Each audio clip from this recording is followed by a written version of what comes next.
Hai traders, welcome back to The Point Academy bersama aku Degi Deska. Traders pernah gak sih ngerasa udah entry di level yang sempurna, tapi harga malah langsung berbalik? Nah, mungkin traders hanya melihat market dari satu sudut aja.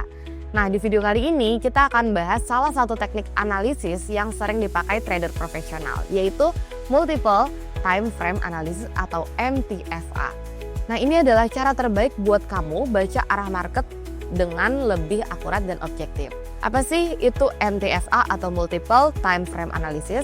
MTFA itu adalah teknik analisis dengan cara melihat satu pair di beberapa time frame sekaligus. Biasanya mulai dari higher time frame atau HTF, middle TF atau lower TF. Nah, tujuannya apa? Tujuan itu untuk konfirmasi arah tren, struktur pasar, dan juga timing entry yang lebih tepat. Struktur analisis 3 time frame. Higher time frame atau HTF itu bias arah jangka panjang, biasanya di D1 atau H4. Kemudian yang kedua ada mid time frame, itu validasi struktur dan area reaksi, biasanya tuh ada di H1. Kemudian ada juga lower time frame atau LTF, itu timing entry dan konfirmasi sinyal, biasanya ada di M15 dan M5. Selanjutnya ada contoh praktis, itu misalnya kamu lihat tren naik di D1 dan H4. Nah, untuk contoh praktisnya itu misalnya kamu lihat tren naik di D1 dan H4 nih.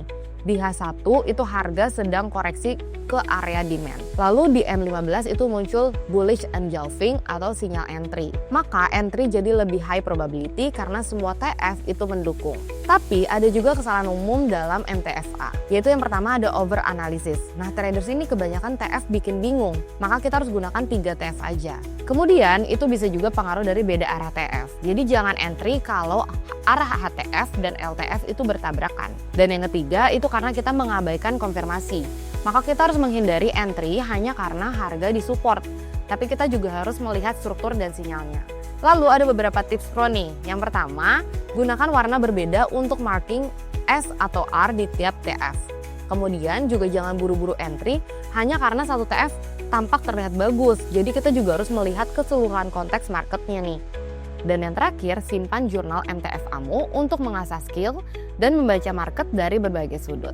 Nah, sekarang kamu udah tahu dong pentingnya melihat market dari berbagai time frame, karena ini bukan sekedar gaya tetapi bagian dari strategi profesional yang bisa bantu kamu menghindari entry sembarangan dan meningkatkan probabilitas. Yuk, mulai biasakan analisis multi time frame sebelum buka posisi. Nah, kalau kamu punya cara sendiri pakai MTFA, kamu boleh tulis di kolom komentar ya. Jangan lupa untuk like, follow, dan subscribe ya untuk konten trading level lanjut lainnya bareng DuPoint. Sampai jumpa!